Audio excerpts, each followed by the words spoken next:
Commissioner Bear, Present. Commissioner Walls, Present. Commissioner Kennedy, Here. Commissioner Duckham, Commissioner Pileski, Commissioner Willis, Commissioner Williams, Commissioner Snell, Chairman Shotwell. Here. We have a quorum. Thank you.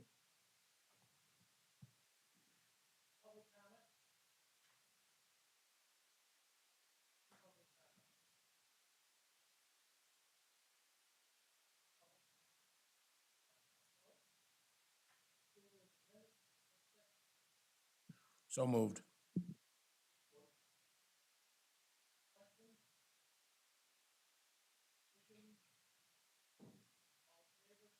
Aye.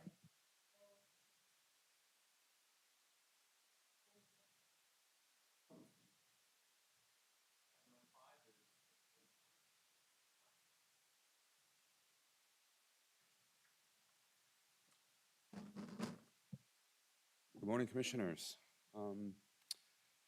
The packet you have before you is a joint piece of work between the court and the jail.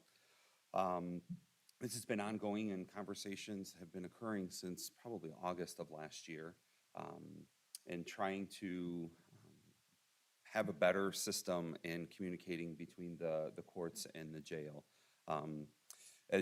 With the process and with the proposal, obviously a large portion of it is specifically to the jail, but it was the courts that brought the request to the jail to get something upgraded. The current systems that are being used is very difficult in the courthouse for us to hear litigants and the defendants there, as well as for them to hear the court, because sometimes of the background noise that is occurring within the booking area, as well as the equipment that is used was thrown together during COVID. We have iPads that are relying upon wireless connection in a heavy concrete steel building, so connection sometimes has been difficult, and we are trying to piece together a system. So when we started talking with the jail back last summer, it was all, let's wait until see what happens in November. And so we know what happened in November, so we went back to the jail in the February time to try to come up with a better alternative. So we've been working as a partner to come up with some solutions to upgrade the video equipment that's within the jail, as well as some equipment that we have in the attorney defendant conference rooms that in the courthouse as well.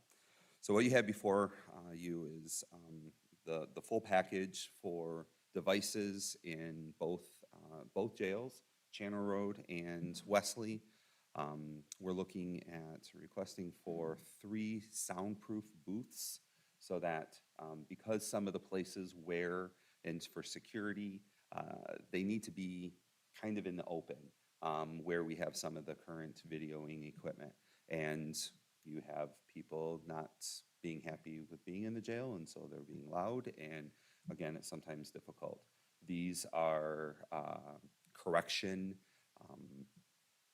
quality booths that are being used already throughout the state and other jails. I have 3 different quotes from you, and the recommendation is to go with the lowest bid or quote price, which is the Space Works. The individual that's installing the Polycom system is the same individual that is a contractor with the State Court Administrator's Office. He has installed all the Polycom systems within the court already. He will be doing the project that Circuit Court has that I believe you've approved recently. So the pricing that he had, he gave us an option of a couple different packages, if you will, that we could then utilize within the places in the jail and the attorney rooms in the courthouse. The last page of his proposal, which is page 4 that says 404 on the bottom, the video, wall mount video system encased. In talking with the jail, they did not think that that was an issue or a need for the extra expense for that. So we are not recommending that option of the package. Questions?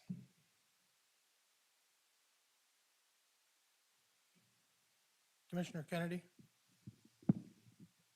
How you doing, Jeremy? I'm great, thank you, sir. I've got a couple questions. One of them you somewhat addressed in that it's jail quality in terms of, some individuals might have violent outbursts when they don't get the decision they'd like. Is the equipment itself, it looks like the iPads are just mounted in there. So for instance, the individual's mad and punches it. Are they durable or are they gonna crack? So that was the encased piece that we were talking about. In the booths themselves, there is a hard encased device to protect that. The jail staff indicated that you are correct. If they don't get the right decision, they sometimes can not be happy. Oftentimes, though, that when they're on video with the court, they're on their best behavior. And then if they are starting to cause issues, there's deputies right there. So that wasn't a concern for some of the other mounted spots. So we're requesting a soundproof booth in the booking area of Wesley, as well as then there's 2 in kind of the guard area of Channer Road. The other devices are in interview rooms, basically, that are on each floor within the jail that currently are being used with iPads.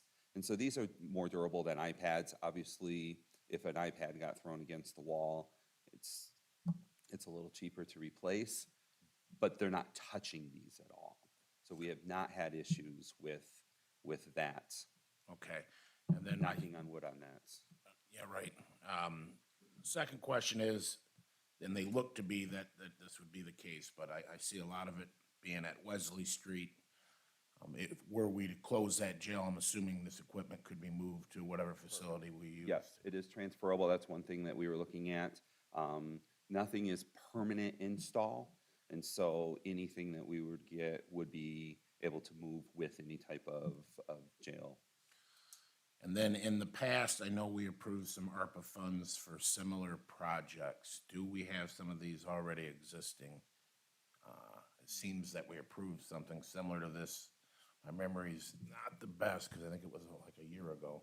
So I came before you for the actual courtrooms. And Okay. so in all honesty, the equipment that we got in the courtrooms has been great. And it has actually created some additional separation because we're able to hear so much easier, we're able to see, and the sound quality, the speaker quality, everything has been much better in the quality. And so then it's been more difficult on the other end because of some of the sound. So what was already approved was for the install within the courtrooms. Okay. This is now Outside a house, got for it. the other side. Yep.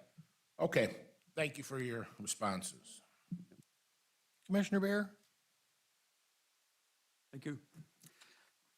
Question about the price breakdowns. They were provided here, the booth video system and the wall mount video system.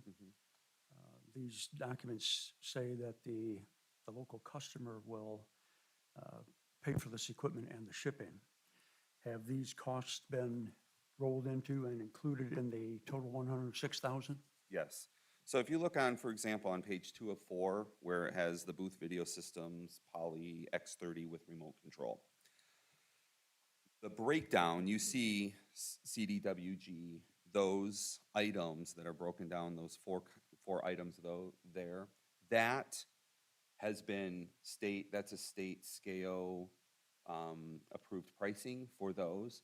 Instead of the vendor that we have been working with being the middleman, and this is how we we paid and did the process of the court, district court's project as well.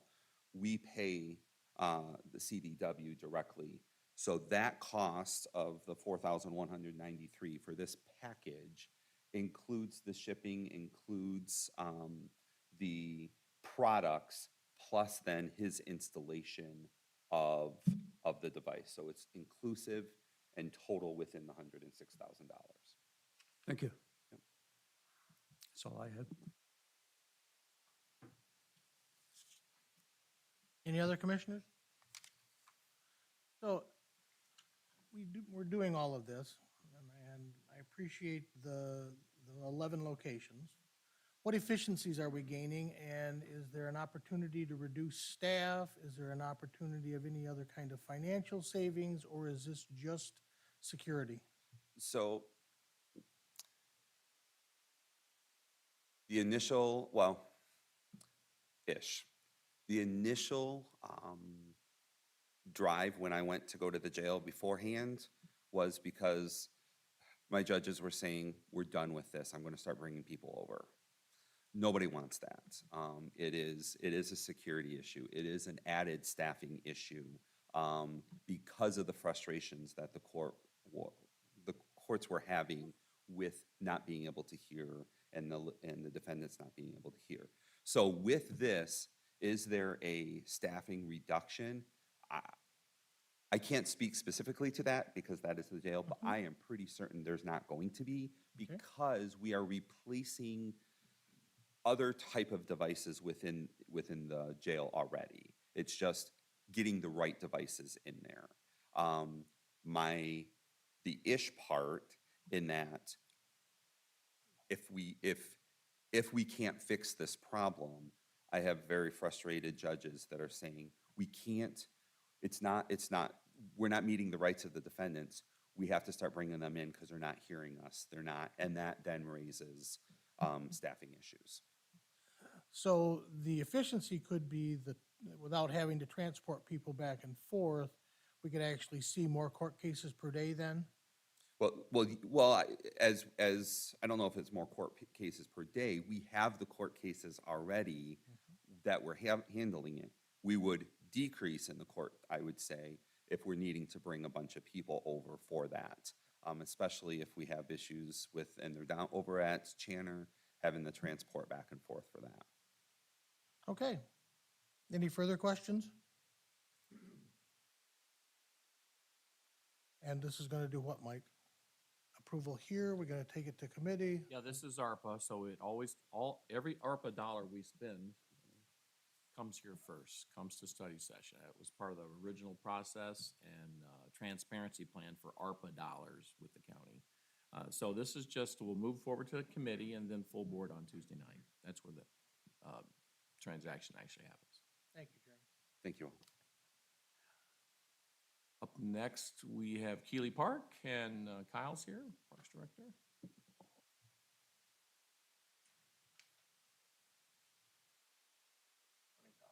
Good morning.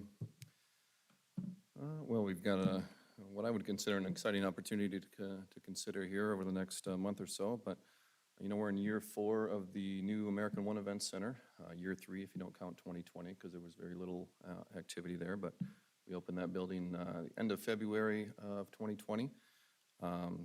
So we've got a kind of a feel for the demand on the former American One Event Center now with rentals in the new building, basically. So, business is good at the new American One Event Center, but I wouldn't say it's good enough to possibly carry both buildings. The demand is definitely down at the former American One Event Center.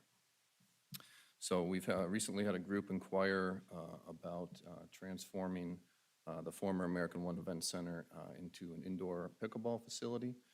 So Stu Kale is here in the back row there. He's part of the group that's proposing this. So there's a group of 3 of them. So if there's specific questions on the business plan or the model, he can talk to those. But it's an opportunity that that kind of gives that building more use. We would propose to still utilize it for the entry to the fair. I would say the new event center is essentially carrying the old event center currently. So it is operating at a little bit of a loss with the demand being down. This group is proposing to make some improvements that would be pickleball related, so some court surfacing, new lighting, things like that. It's an opportunity that, American One, of course, used to have their name on this building up until 2018. But when the new building was built, they didn't really see the value in keeping their name on that building. However, with this new opportunity, they see a value in putting their name back on that building. So, we're working on a lease agreement probably for this June cycle for the pickleball facility, and right behind that, possibly in July, we'll be bringing a new naming rights agreement for that building with American One. So it's something they're excited about. They'd be looking at making a significant investment towards improvements in the building, the exterior of the building to paint it, make it look better on the outside, but helping with restroom renovations and a lot of the interior things as well. So it's kind of a win-win-win, I guess, is how I'm describing it. It's getting some more use out of the building. We're getting some significant investment in improving the building, and it gives it a use that kind of fits in with the overall grounds there. So we've got our outdoor pickleball courts under construction, of course, right now at Cascades Park. Those will be open later this summer. I didn't know much about pickleball before we got into that project in the last couple of years, but I can tell you it's one of those things where I'm starting to know a lot about it, and I'm starting to see there's a huge excitement from the community, unlike any other project that I've been a part of. So that's kind of the proposal. There's an attachment in there that the group put together. Crossroads Pickleball, Jackson Pickleball is their official business name, but the facility would probably be called Crossroads Pickleball. So I'd be happy to answer any questions about that, or if there's real specific questions, like I said, Stu is here as well. Commissioner Bear. Thank you, Chairman. Good morning, Kyle. Morning. I have a question about I haven't had time to lay this proposal next to America One Credit Union's proposal of paying $500,000 for the naming rights on the building, and they would do certain improvements to the building. And as I said, I haven't put the documents side by side, but if bathrooms are duplicated between the Pickleball Association and America One, and there's I believe some duplication between the benches in one offer and the creating a second floor seating area for viewers. Do we know if there is overlap between these two proposals, that then the money, we don't need to spend it twice, the money could be used for other purposes? Yeah, good point. So that document, excuse me, was put together before American One was interested, basically. So I think that refers to, 50% of the proceeds would go back into the restroom improvements. But since then, American One has come on board, and that's where the majority of their funds would go to restroom and exterior of the building. So there would not be duplication, I guess, is the short I answer. didn't hear that last sentence.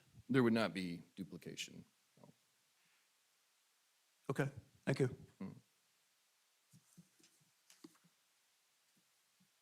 Corey? So, reading this, and just so the public's aware, there'd be no upfront cost to the county, correct?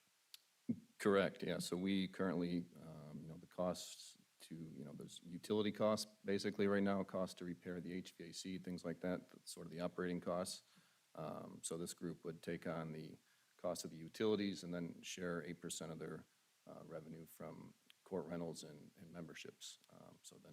So then reading forward, they'd be asking the county to put 50% of the county's revenue back into the bathroom facilities and showers for 2 years.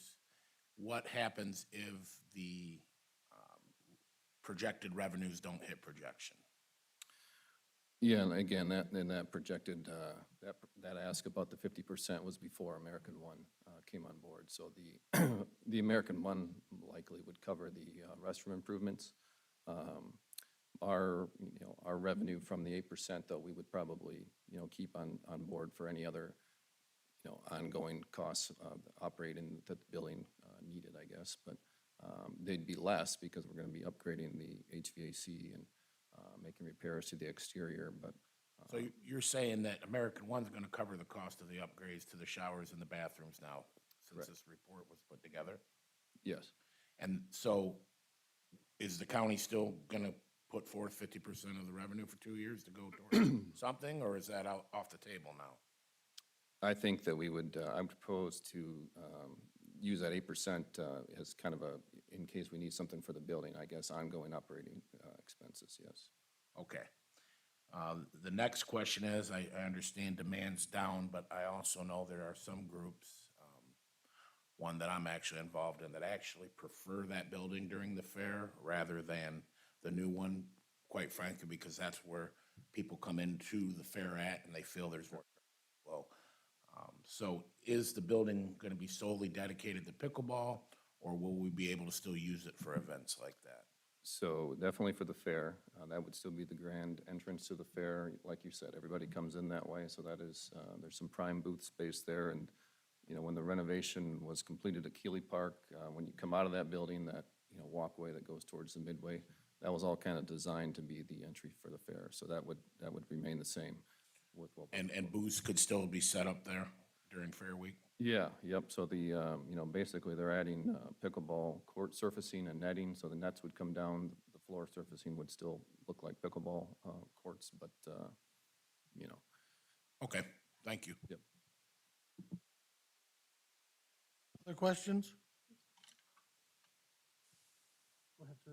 Thank you. Couple quick questions. Number one is on our ask of the county. It says we would pay utility on a monthly basis. That we is, That would be the pickleball group that would pay the utilities, yes. okay. All right. And then the last thing, on the membership, the estimated pro forma, how is that calculated? Do you know? I know a little bit, but Stu, do you want to talk a little bit about the? Could you please step to the microphone, sir? Thank you very much. Really appreciate it. Morning. Good morning. So our performa is based on what we've had conversations with several pickleball facilities throughout Michigan. We actually feel that it's a bit conservative based on what the demand that we've seen, but based on the numbers that we're seeing across the state in similar markets and then kind of scaling it back in bigger markets like Ann Arbor, that's how we came up with the numbers that are there. So based on the growing demand, I mean, the interest is there. We've got a lot of excitement, but yeah, we're optimistic that that will be achieved. And last question, in our gym, there's a few seniors that are really getting into the pickleball as well. Is there any accommodations for seniors on limited incomes? Yes, yes. So there's two different ways that kind of standard ways that people will be able to play. If you are a member, there's a discount in our projection right now. It's $3 for a member and $5 for a non-member. As a member, you get the ability to reserve your court further in advance, which kind of becomes a thing if you're deep in the sport. But what we're seeing across many models across the state is just plenty of opportunity for open play for people that want to try the sport out. So the cool thing about pickleball, and I won't get too deep here, I promise, but the cool thing about pickleball is that it is kind of grouped up based on age and skill level. So people that are 18 to 24, they can have a group to play. People that are 70 to 85, which is common on a Saturday morning at Ella Sharp, they'll have ability to play as well. So But in terms of seniors with limited income, is there an accommodation? So we haven't created a model that would be scaled based on income at this point, other than just the ability to have a frequent amount of open play opportunities for members within the community. Specifically, likely during the week, during the day, is probably the time that you'll find that, and this is often when you see a lot of people that are out at Ella Sharp that are retired or have the ability to be able to do that. Okay. Thank you. Great question, thank you. Thank you, Mr. Chair. Any further questions?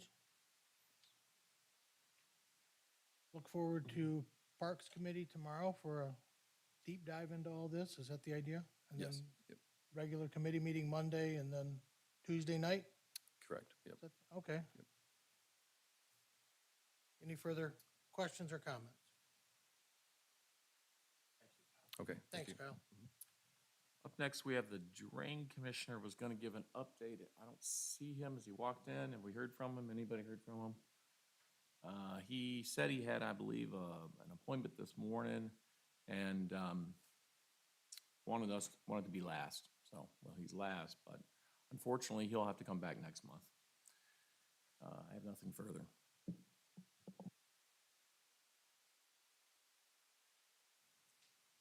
We've arrived at the second opportunity for public comment. Any public comment? Any public comment? Second public comment is now closed. Commissioner comments? Seeing none, we are adjourned.